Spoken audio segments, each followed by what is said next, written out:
Jim Rohn once said that we are the average of the 5 people we spend the most time with. Now, many people will deny this fact, but research shows that we are much more affected by our environment and those around us than we would like to believe. The people around you matter. There's an old proverb that reads, "Show me your friends and I'll tell you who you are." While these statements aren't entirely true for everyone, and we firmly believe that you can and should outperform everyone around you, it is true to some extent. It is true based on the law of averages and logic, which assumes you surround yourself with intention. Either the intention to remain the same or the intention to push yourself to another level. If we are the average of the 5 people we spend the most time with, what if those 5 people we spend the most time with have no ambition? What if they are dragging us down? How can we get around this statistic? Find a coach or mentor. Find many coaches and many mentors. See, this also applies to the people you spend time with in learning. If you listen to audio tapes or read books from great teachers on a daily basis, you are effectively spending time with them and they are influencing your life as well. Many entrepreneurs aim to be the smartest person in the room at all times. They want to be the most significant. They want to be the most successful, the hardest worker in the room. But if you're always the best in the room, you won't grow. And if you aren't growing, you're dying. You must always surround yourself with those who are better than you in some way, those who you can learn from in some way. That is how you get better.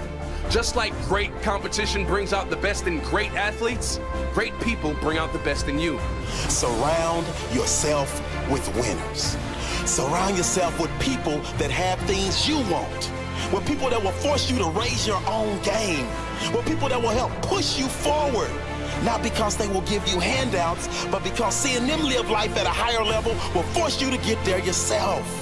Not because they will only ever be positive with you, but because they will always be straight with you. Winners don't like hanging around with losers. You have to be on top of your game to play at the top. They say surround yourself with 9 losers and you'll soon be the 10th. Getting comfortable is the worst thing you can do if you ever want to achieve anything of significance in life. The comfort zone is great if you're happy to settle for less than you can be. It's not great if you want to reach your true potential in life. Get around those who are hungry. Get around those who want to leave their mark in this world. Those who want to make a difference in this world. They say misery loves company. Well, so does success. Success loves successful company. There's just less to choose from. And there's nothing better than getting together with a group of winners and winning. If someone has the fitness, health, and body you want, get around that person or more people like that, and soon their standards will become yours. If someone has the wealth, business, happiness, or life you want, get around those people. Get around the people that are living at a higher level than you. Get around those that have the wealth, home, happiness, relationships, and life you want more of.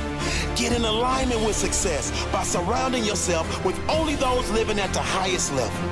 The people in your life will either inspire you or drain you. Choose carefully.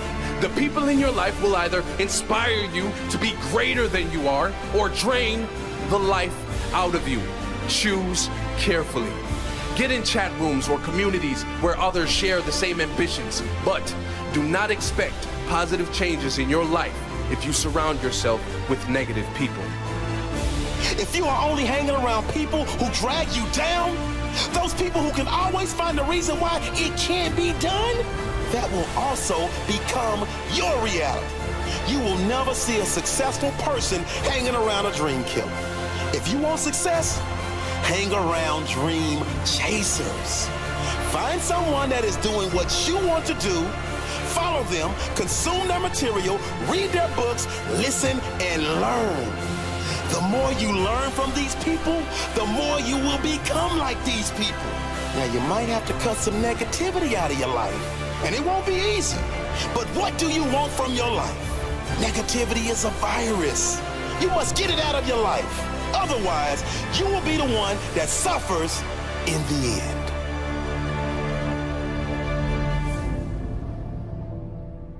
You run around with losers, you will end up a loser. Unconsciously. Unconsciously, you will pick up their ways, you'll pick up their habits, you'll pick up, most importantly, their attitude about life. If you're around cynical, negative people all the time, you will become cynical and negative. So you got to watch yourself. Many of us are living out the lives of other people, living out their conclusions, living out of their consciousness. The other thing is that you begin to looking at your life and looking at what it is that you want to achieve. Another crucial thing that you must do is align yourself with powerful people. Align yourself with people that can encourage you, people that can empower you, people that you can learn from, people that you can grow from. That's very important. See, if you have people around you that can contribute to your growth. When I wanted to become a speaker, I joined the National Speakers Association. I wanted to be around the Dr. Norman Vincent Peales, the Zig Ziglars, the Dwayne Dyers. I wanted to be around people that were doing what I wanted to do. I wanted to learn from them. And you want to do that too. You want to align yourself with people who think like you, people who dream like you, people who want more out of life, people that are stretching and searching and seeking some higher ground in life, as opposed to the majority of people. Somebody said, always strive to get on top in life because it's the bottom that's overcrowded. And see, you don't want to be on the bottom. See, it's easy to be on the bottom. It doesn't take any effort to be a loser.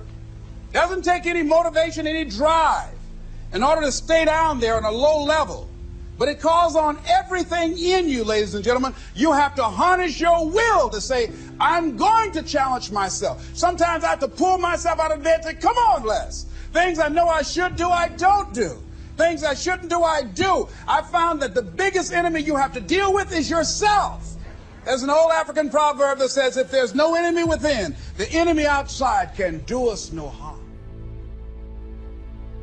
What is it that you're doing right now that would be a liability for you? As you begin to look toward the future and take inventory of yourself, what is it about you right now that you've got to leave this behind because this no longer fits? Looking at where you want to go and the kind of person that you must become, the kind of standards that you have for you. What is it that you must do differently? It makes sense unless you change your pattern, unless you change the way you're thinking, unless you change your behavior, you're going to continue to produce the results in your life. See, all of us are winners, but some of us are producing results that we don't want. And so all you have to do is look at your game plan, look at your strategy. How is it that you have been being? What is it that you've been doing to produce this? See, you're the director, you're the producer, you're writing the script, you're the star of your life.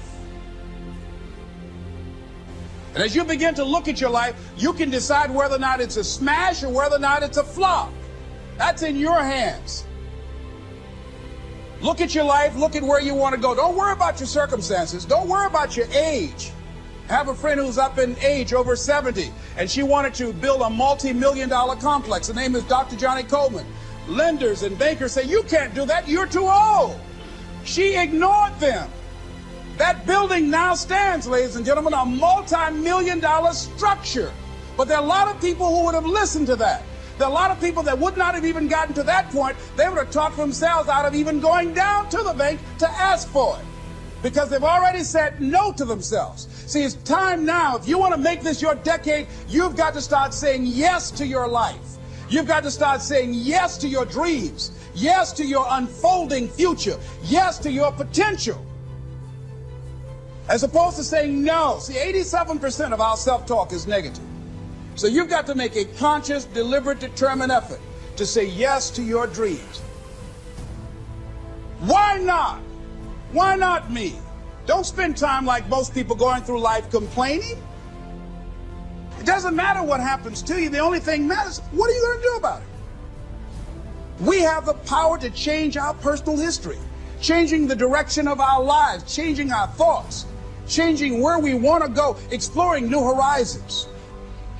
So as you begin to look at this decade and affirming that this is your decade, as you set goals that will make you stretch, that will bring out the best in you, as you begin to remove the negative, toxic people from your life, as you decide to take some chances in life, and that's one of the things that's very important. This God said, if you're not willing to risk, you cannot grow. And if you cannot grow, you cannot become your best. And if you cannot become your best, you cannot be happy. And if you can't be happy, then what else is there?